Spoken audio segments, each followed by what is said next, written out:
We saw in last session what knowledge does. The whole knowledge is outside, that it comes from past. Let's see more how this past impacts our lives, impacts our relationships. Chetan, what do you have to say about that? If you were to talk about past a little bit, past in our thought or in through knowledge and experiences almost acts as an observer, right? The observer who has all the knowledge stored with its own sets of ambitions, with its own sets of goals, an own agenda, own life to live. And past is this observer in action, right? So knowledge creates a division in the mind where there is an observer and there is something that knowledge is observing. And this observer acts through the lens of the past and tries to control the observed. Whereas in actuality, in the actual sense of things, the observer and the observed is the same thing, whereas the observer is a factor of tradition kept alive through the past memories and images and experiences and so on and so forth. And the observer is now taking over the life where it's directing all our decisions and actions. And when we are talking about freedom or when we're talking about transformation, it essentially means can there be freedom from the observer, which means can the mind be free to just observe, right? Not as an observer, not as an observed, because the observer and the observed are one and the same thing. The observer is the observed. And can there be freedom? Can there be total freedom from the observer so that the mind is free to begin with? Right? But these images, the past, the tradition, acts as an observer, acts as a memory. The memory in action is the observer. And in this duality of the observer and the observed, the mind fails to perceive. Right? As we spoke about perceive the last time we spoke, which is just the ability to see. But if I have the lens of the past on me, which is the observer, which is this voice inside the head, if I have that lens, then there is no cognition, there is recognition. There is recognition of the past, but there is no cognition of the present. And that's how the past interferes in the present. And the question to explore perhaps through this conversation is, what is the quality of the mind that can be free from the observer? Because if it is not free, and if the mind is acting through the past, which is in action through the past, or past is being kept alive, then any creative action is not a possibility. Right? By creation, we would mean something that is entirely new, something that is fresh, that doesn't exist. Not creativity, but creative, that's a creation. And any creative action would not be a possibility by logic if the past is still active. So as long as there is an observer, or as long as there is a memory and an image that is interfering with the present, then how is creation to happen? How is something new to be created? Which means when we are talking about transformation, we are talking about creating something new. Now, how will the old mind create something new? So what you essentially mean is that even if to explore the possibility of creation, there has to be some newness into it, and an old mind cannot create, and what we normally understand as creation comes from that old mind. Perfect, yeah. The old mind can think that it can create, right? Whereas the old mind can lie to itself or trick itself into thinking that it will create. But at the very beginning of that process, the way we understand creation, the mind ends up defining what the creation will be. And if I have already defined what my creation is, then it's not new. Right? It can be an improvisation, it might be different, we can trick ourselves into different words for the same thing. But if I've already arrived at the end, now it's about putting an action plan to get to that end, but that is not creation, that is not something new, that already exists. I'm trying to think that it's something novel and unique in my head and present it as a thought leadership or present it as a new knowledge, but it already exists, there is nothing new in it. Because the observer and the observed already exist in the mind, The observer is telling the observed that I will create something new. The observer is almost defining for the observed that I will create something new, but it's all operating under a single factor of division. It's still not whole. When the mind can be free from the observer, that is, be free to just see or observe, that is, there is just observation, that's the time that it is whole. And that's the only time that creation might be a possibility, right? The mind still might not know what it will create, but there will be something new that may emerge. But otherwise, we will be in this circle of the old. So can there be freedom from the observed, from the observer, which essentially means that the mind needs to develop the quality to perceive, to see afresh, to see the newness, which is essentially to have an insight into things rather than be rooted in the past world of knowledge and move from knowledge to a world of insight which penetrates, which is to perceive, which is to see, which is to see the new. And that insight comes with its own intelligence. And that intelligence in operation is creation. But unfortunately, we don't allow that intelligence to emerge because we constantly function in the field of knowledge and experiences and memory and images, all of which is the old, and the mind doesn't need anything afresh to process the old. It has all the tools available to get stuck to a defined meaning of intelligence, but to be even able to get to a new level of intelligence, the mind needs to be free from the observer, from the knowledge, from the past, so that I can see, right? Life is a movement. It's moving, it's a fresh, there is something new happening, or there is something new all the time, and an old mind cannot perceive that, right? So what would be the quality of the mind that needs knowledge, because knowledge is necessary to function, but that is free from the observer so that knowledge and freedom can work in harmony, right? And is that even possible? Knowledge as we know it is necessary to act, right? We need knowledge. I need knowledge to do my routine, to do my function, to talk to people. The reason I'm able to even communicate to anyone is through knowledge, because I've learned a language. So knowledge is absolutely necessary to function. Without knowledge, I wouldn't know how to function. However, the question that we are asking is, can knowledge not interfere in the present, and can it get harmonized with the present, which means with the freedom itself? Right? So that I have freedom in action and I still use knowledge to function. And what mind will it take, or what kind of a mind will be able to do that? So for anyone who's created something, they would have been in that mind space. For anyone who's created something new, let me rephrase, they would have been in that mind space where they're not operating from their past knowledge, and they don't know what they're creating. So does creation happen then by accident? I wouldn't put it as accident, but I would question whether we as human beings create anything. Right? Are we capable of creating? We can think we are creating, and in the world of technology, we do create in the outer world of things. But we're talking about creation in the sense of creating a new psyche or transforming the psyche itself into becoming something new. And can that be a conscious process? Because if it's a conscious process, then it already has to be aware of the process, which means it would get into the old. So it's like a flowering of a flower where the flower doesn't know that it's flowering. And that would be creation, but it would be an unaware process because it's just happening. And when the mind is free from the past, or when the mind is free to observe, then it would automatically create. If the mind is in harmony, then whatever it does will be a new creation. Right? If the mind is not operating in memory, that means the actions are not rooted in the past, which means it's now rooted in the present, and then anything you do is a creation, and the whole process is an unaware one. The moment you become aware of it, it will stop.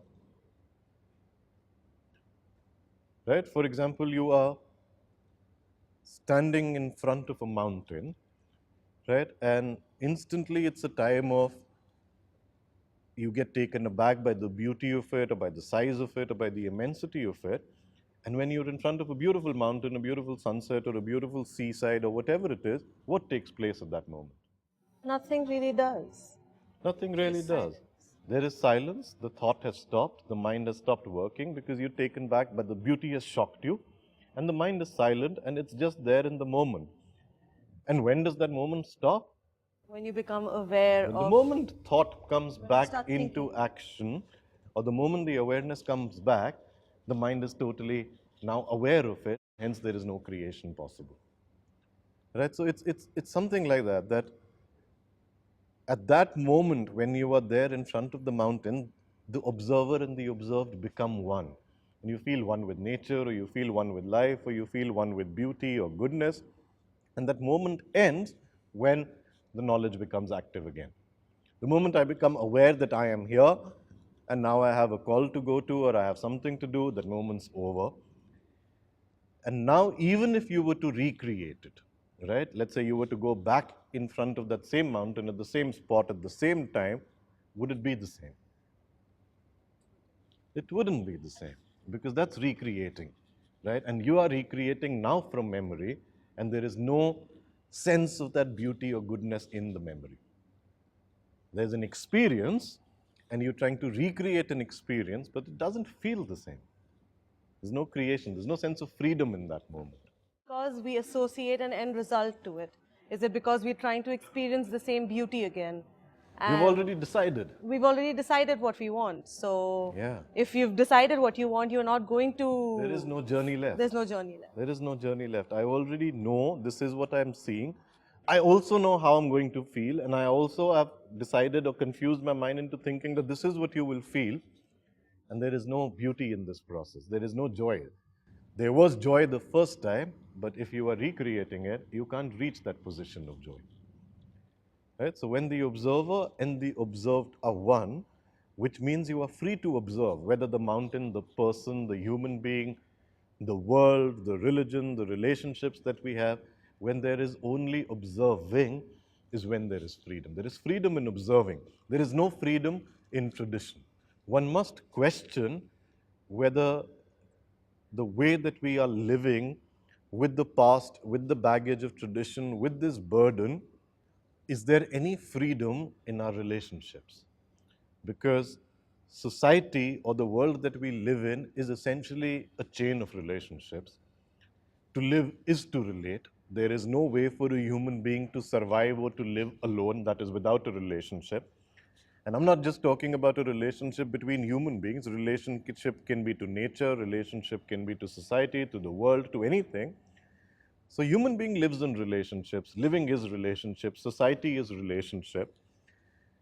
Are we free to relate? Is there any meaningful relationships that take place at all through knowledge? No, because the way that we relate is all based on images. Right? Whether I'm relating to you, whether I'm relating to Roli or Malvika, I have these images, and that's what I think our relationship should be. Right. Even if it's with my husband, my relationship is this is my image of a husband, and he should behave or talk to me a certain way. Right. And if it goes against that, That's right. that's not So relating. so is that relating or is that merely keeping past alive? Right? I have an image of what a son should be, what a mother should be, what a father should be, what a husband should be, what a wife should be, what a nation should be, what a prime minister should be, what a government should be. All these are already images as ideals in our mind, and we're constantly testing everything against those ideals. Now, I come into a relationship with you, and I see you behave in a certain way, and I'm very quickly judging it whether you are fitting that ideal or that benchmark that I've set, or you are not fitting in. And that benchmark is deciding the quality of today, not the actuality of what is happening today. Right? That thought is deciding the quality of today. That observer in me who has put together this whole structure together is deciding the quality of what the relationship should be. Is that really relating? What is it to relate? Do we, even as human beings, know what it is to relate? And is there any freedom in our relationships? The whole of me is put together by my knowledge. The whole of I is put together from my knowledge. And if I observe me as in the individual in reality as to what is actually happening, The whole of me is the past. Right? I have an image about everything. I have an image about the room I sit in. I have an image about the car I drive. I have an image about the society, about the country, about religion, about politics, about people, about mother, father, job, wife, husband, kid. Everything is an image. And that whole of I is the observer. And what we are essentially asking, can there be freedom from the I in the relationship? Because if the past is not, then the relationship is. Otherwise, the past is relating. So when we are talking about two relationships, if I am talking about my relationship with you, I am basically talking about my past relating to your past because even you have an image about me. Right? And is that really a relationship? So we aren't experiencing each other for who we are right now, but my image is interacting with your image. Correct. There is only images having a relationship, and that image is the past.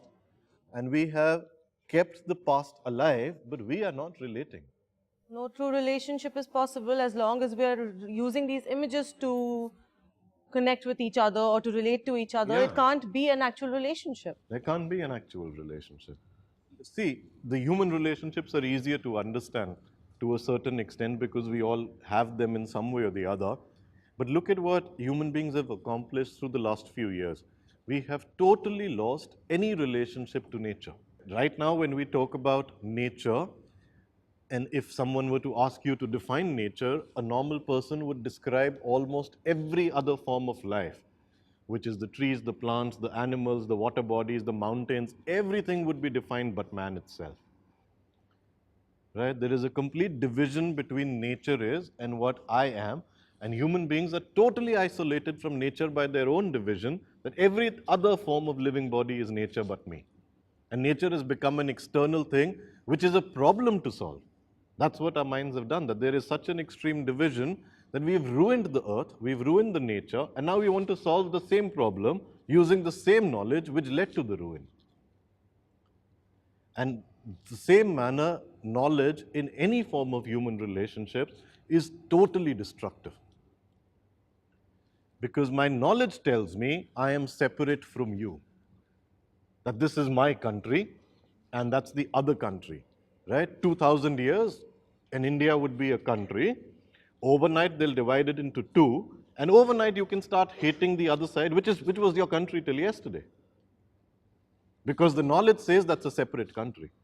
The people are the same, the cultures were the same, the history is the same, the entire knowledge base is the same, the whole struggle to freedom is the same.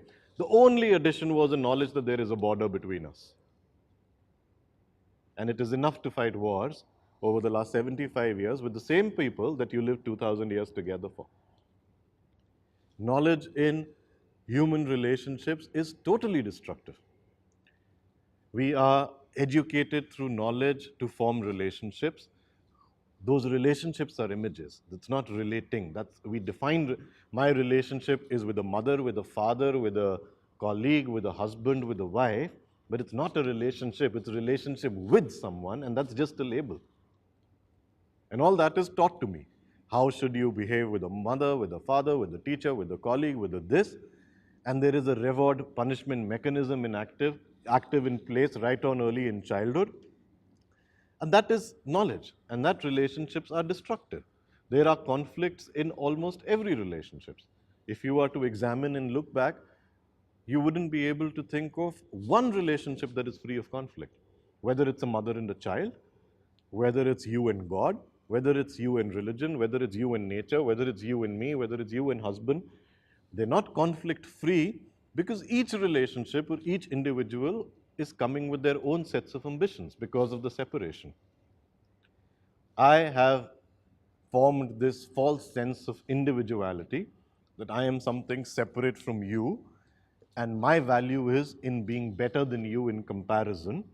And I have my ambitions, I want places to reach, and I have a relationship with you on the other side, who I live with every day, but you have your own sets of ambitions.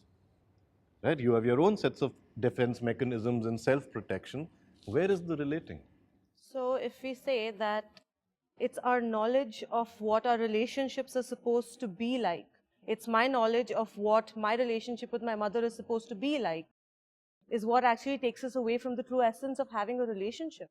Right, and it takes us away from observing what really is. I look at my mother through the lens of a mother, which means the past is active, and I've lost the moment as to what is actually happening. Right? Me, you is already a separation. There is no whole, which means there is no holistic intelligence, which means there is no perception, which means there is no insight, and we've disallowed an intelligence which could otherwise have been in operation, which the entire nature seems to have, but human beings. Can there be freedom? Can there be freedom in relationships so that we can actually relate to each other, which means I can live with you, I can be with you, but can I be free from the dependence on you? Because as long as there is dependence, as long as I depend upon something, I'm not free. And that freedom can only again come through letting go of the observer, which means the observer is absent, not present, and there is only observation. Otherwise, it'll just remain a dependence. Otherwise, it will just remain a separation, a fragmentation, and these conflicts will continue. And that's the nature of human relationships today, that no matter where we have a relationship is a factor of division, and everywhere is a conflict. Whether it's a husband and wife relationship, whether it's a political relationship, whether it's a nationalistic relationship, whether it's a religious relationship, everywhere in each and single relationship exists a conflict, and we wonder, how do we as a society produce conflict? We have conflicts of verbal kinds, we have conflicts of silent kinds, maybe in critical relationships if your needs are more than the other side. You have conflicts of actual violent kinds, there's sexual conflicts, there are conflicts on rape and murder between educated people. We have conflicts against unborn children which we abort. I mean, there are conflicts of every kind. There is no relationship that is free from conflict. And the factor of the conflict is the division. Right? And the factor of that division is the observer. The observer which has put together all of past and now is in a position where that observer feels he has the power to judge the observed. Whereas observer is the observed. There is actually, in actuality, there is no separation. The observer is the observed, but by creating that division, we have created a complete disorder. We created a disorder internally by dividing the mind into smaller fragments, and that internal disorder has created a completely disordered world. Order means to be free from observer. Order, freedom is order. Nature is freedom. It's in complete order. There is no disorder. Disorder is produced by humans. Nature works in complete harmony, in complete order, and that order is freedom. Can there be freedom from the observer, freedom of the observer? Because otherwise, the human relationships will continue to remain in conflict. I will continue to remain in conflict internally, and so will the human relationships. Anything that we human beings touch as a factor of division ends in violence. So we are talking about creating order, and which is the way out. While all the relationships or the societal framework that is in vogue is to bring that order to the society, no? And if it is about living that order, then why the way society is, I do get you, that when you say when the relationships are not real, how can they, land up to something which is undivisive and which is in harmony? But at the same time, the very purpose of having this society and relationship was to have that order in the society. So how does this, something which was conceived to get order, eventually ended up in a disorder? And then the order that you are talking of in nature. The question really, to take it further from what you were asking, is who conceived the order? A disordered mind saying there should be order because I can see the disorder. The order is an abstraction, it doesn't exist. Right? So the disordered mind saying that there must be order has no value. We are violent people, and a violent mind saying, let's do something non-violent, has no meaning. There is nothing called non-violence. right? Violence is the reality. Non-violence is the abstraction. Non-violence has no meaning, right? But it allows us to escape from the reality. I am disordered, I'm miserable, I am suffering. I give an idea of an order to my mind and it allows me to escape. And it allows me to escape so I never have to deal with it. And as a result, we remain in disorder. Right? I'm sad, I'm suffering, I'm miserable. And now I create an abstraction called happiness and joy. And I start doing a series of actions that will leave me there, but it has no meaning because it's not reality. It may or it may not appear, but what is the truth is that there is disorder. And can the mind have the intelligence to perceive the disorder, and the very act of perceiving is the ending of the disorder. Otherwise, mind will remain conflict. If I don't see the wholeness of the mind, which is I don't see that the observer and the observation is one, then there is no movement forward. I see violence, right? That violence is not separate from me. It's in me. So that violence is me. And if I see it, and I see it in operation, then it has a chance of ending. Otherwise, it will just continue. In an idea of non-violence, or an idea of order, or an idea of freedom, to a mind that is disordered, violent, and unfree has no meaning. It's not real. The mind is used through knowledge to living in contradiction. Right? There are various buckets that are existing in the mind, various fragments and divisions. Each fragment is contradictory to another fragment. And now one fragment is telling the other fragment, let's produce order. It's not possible. Right? One mind, which is full of violence, greed, ambitions, and goals, is telling the other side of the mind to be in love. How can love and ambition coexist? Can they coexist? I have my ambitions, I'm married to another person who has her ambitions. How can two sets of ambitions love each other? Because the ambition will become more important than the love. And when we are in relationships in the modern day and age, we treat a relationship as a sacrifice, right? We get into one, and the dialogue the two people end up having is that we will have to do adjusting and make some compromises inside. Someone that has a foundation of a compromise, how is it relating? Because to relate is to have a communion, is to have a union, right? And union by definition again means something that is indivisible. If it's compromised at the stage of forming, how is it ever going to be indivisible? It already has conflict built into the very foundation of it. People talk about marriages, right? Two people are getting married, getting into a communion. That very marriage starts with compromises. That the adjustments you have to make, the adjustments I have to make, how are those two people ever going to relate? And if we were relating, if there was indivisibility in the actual sense, there isn't a need for the marriage. Does it provide the mind anything more than a security? So we like these labels. We need them because inwardly we are so insecure about each and every relationship, because we know that all our relationships are dispensable to us. So we know that I am dispensable to everyone else. And in that security, I use these labels as a shield of security.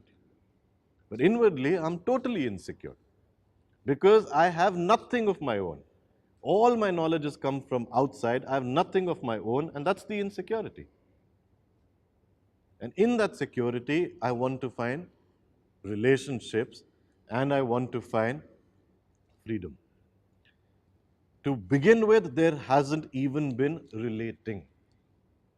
And unless there is relating, there is no question of finding peace, happiness, and joy, because all of our life is in relationships. So how is the mind to be able to see all this? Right? We're all listening to this. I want to get into a question as to how is the mind to be able to see this? Can the mind allow itself to have an insight? Right? An insight is not knowledge. Insight is something that penetrates knowledge. Right? I know things are working in a certain way, and how an insight would be different from knowledge is when I actually see something that might be a completely different way. I'm used to living in the field of knowledge, and can I see that that knowledge is the one factor of destruction for all of humankind? And if I see it, it's an insight. Otherwise, it's an idea. And that insight, when I deeply see it, when it becomes a part of me, brings its own order. It comes with its own intelligence. And that intelligence is not an intelligence put together by thought. That's just an intelligence in operation. And that intelligence means to be able to perceive, see, and there is instant action in seeing, right? If there is a dangerous situation, if there is a cobra that pops out of here in this set, there is an instant action. That is a result of seeing and instantly doing. The gap is the gap of the observer. We will see, pause, make a plan, the observer comes into the actions, the entire past becomes active, and there goes the relationship. So human beings or human relations operate in contradictions, right? There is always an opposing force. That opposing force may come from an ambition, from a greed, from a desire, from a fear, from anything, but there is always a contradiction available. And as long as we live in contradictions, there is no possibility of a regeneration. And we are fundamentally talking about how is this mind to regenerate or transform into something beautiful and into something new, or something that's full of joy, or something that's harmony. But a mind in contradiction will never be able to do that, right? And if we can see all of that, that if you can actually feel it or see it and just observe it without recording it into an observation, which is the mind is just observing it or perceiving it or seeing it, then the next question is, then what takes place? Address this thing immediately, or you act upon a thing immediately. If you're observing, you are in the moment, you are in the present, and you try and be doing whatever is required to be done in that situation then. Yeah, so observing without the observer, or perceiving without a perceiver. That is, seeing without a seer, and then there is instant action. There is nothing to be done. The very act of seeing it is the ending. The opposite is an abstraction, right? I see violence, and if I see it, I have nothing to do with it. But if I see it and I create something called non-violence, now the observer is in action.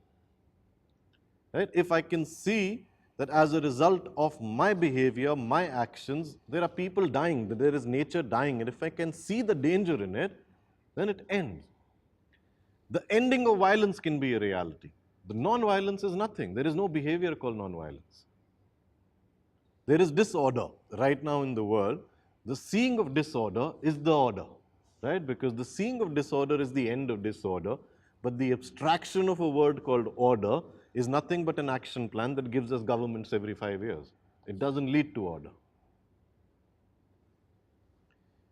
Listening with a conclusion is the observer. Right? The problem is we don't listen, we don't see, we don't hear. We see, we listen, we hear, we perceive, always either with a conclusion in mind or to form a conclusion, and either of two means the observer is active and the past is acting. And as long as the past is acting, there is no possibility for a human relationship to be in union, or to be in harmony, or to be in compassion, or to be in love, because there is already a matter of division created by the observer. But the problem is that the society, or us human beings at large, we don't see this. Our lives have come to be about very petty, little, frivolous things which have no meaning. I'm worried about my own petty little house, my own car, my salary, my this, my that. Every my being a factor of division, and in that petty little mind put together by a second-hand rate knowledge system, there is no possibility of freedom, right? Because The moment I even have an opportunity to see something, the temptation in the mind is to relate it to some form of knowledge. And the moment I relate it to some form of knowledge, that's the very beginning of contradiction. The division has already occurred. We don't even allow ourselves to see something fully. Right? You're in front of a mountain like we were discussing. We don't allow ourselves to see that fully. We want to take out our cell phones, take a selfie, capture. There is no seeing. We've just lost that sensitivity, as we were discussing last time around, to be able to just see. Seeing without a conclusion, seeing without a prejudice, seeing without a judgment, to just see. And if we actually see that what I have created in this world, there is no other possibility other than for that to end. And that ending is the change. That ending is the freedom. The ending of the observer is the freedom from the observer, not creation of a non-observer. That's an abstraction. The freedom to see means that the observer is not. So the whole mountain example that you were talking about, when you see it for the first time and to experience that joy, and that's a new experience by itself. But I guess what we all end up doing is we want to recreate those moments. Correct. And we spend all our time so busy, occupied with trying to recreate that moment, and whatever that moment is. It could be a mountain, it could be any moment of joy that you spend so much time. The problem with knowledge really is that it seeks to define things, right? Because that's how knowledge is stored in the brain as a definitive image. A knowledge, every piece of knowledge in our mind has a beginning and has an end. It's finite, it's not infinite. If I want to inquire something about this cup, then it has a design, it has an object. I have to store a finite image in my mind. And knowledge seeks to define things. Even something like joy. Now, knowledge seeks to define what joy is based on an experience which is already over. Whereas the true moment of joy, you are never aware that you are joyful. You are in front of that mountain for the first time, you feel one with the beauty. That's a moment of joy. It's not like you are jumping up and down, hysterically laughing, but it's a moment of joy. And that moment has come, and that moment has gone, and you will never know when you were in joy. But knowledge says that was joy, right? And I must recreate it, and now it will never find it. Because that moment was alive, that was a part of life. It came and it's over. But now, because at that moment in time, we are not harmonized to go through and experience it fully and let it end on its own, because we don't experience anything fully, we want to recreate it. And recreate it through knowledge. How can knowledge, which is defining something called joy, recreate it? And knowledge does it with everything. We want to define our relationships. We want to define religion. We want to define geographies. There is a world given to us. We want to define it, demark it in countries. We want to demark it in states. Then we want our localities. Then we want our neighborhoods. Then we want our buildings. And then I want a small little house, and that's my space. And in that space, I want to transform that world. In that little corner that I refer to as my space, I want to transform the world. Whereas the space that exists in my mind is totally non-existent because of knowledge. I've filled it up so much that there is no space for the new. Yet all of this exists only in our minds. When I say our minds, I mean humans. It doesn't exist It doesn't in any other exist. form of nature. It doesn't exist. It may exist, it may not exist. Even there, for us to find that out, our minds are not free. We will create concepts whether it exists or it doesn't, but the mind is not free. You know, a few years ago, there was this tsunami that happened in Sri Lanka and India. And we were to begin a training workshop for a client in Sri Lanka and Colombo, which got postponed. But 3 days later, we landed in Colombo. And we went to the area which was most affected by tsunami to see what was happening, to understand the problem. And you'll be surprised to know, if you visited that area, you saw that whole localities in square kilometers and meters of area filled with dead bodies of only humans, no animals.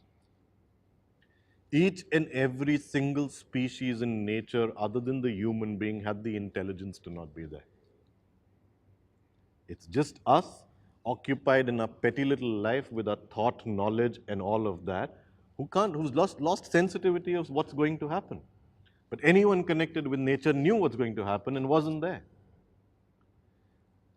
In Colombo, where streets and jungles are usually filled with elephants and cows and dogs and all roaming around, and even more population than human beings, you only saw human dead bodies. We've just lost connect with nature. We've just lost connect with that higher level of intelligence. There is no insight. There is no perception. There is no listening. Because we want to listen with the eyes of the past. The past is listening. And until and unless we really take responsibility in the true sense that I understand that I am responsible for this, unless we assume that we are totally, completely, wholly serious about this, right? Serious about the mess that we've created in the world, there is no freedom. Because freedom is in that seriousness. There is no transformation. Transformation is in that seriousness, and being serious really means to be able to see this. Because the seeing will lead to the end. The seeing of violence is the end of violence. And in that seeing, there is total attention, which means there is just observing, listening, perceiving without a conclusion. And if I see it, if you see the danger in something, then you won't touch it. It's common sense. But the problem is that we just don't get serious about it. So we talked about being serious just a while ago. And we talked about this whole connotation of being serious and understanding responsibility.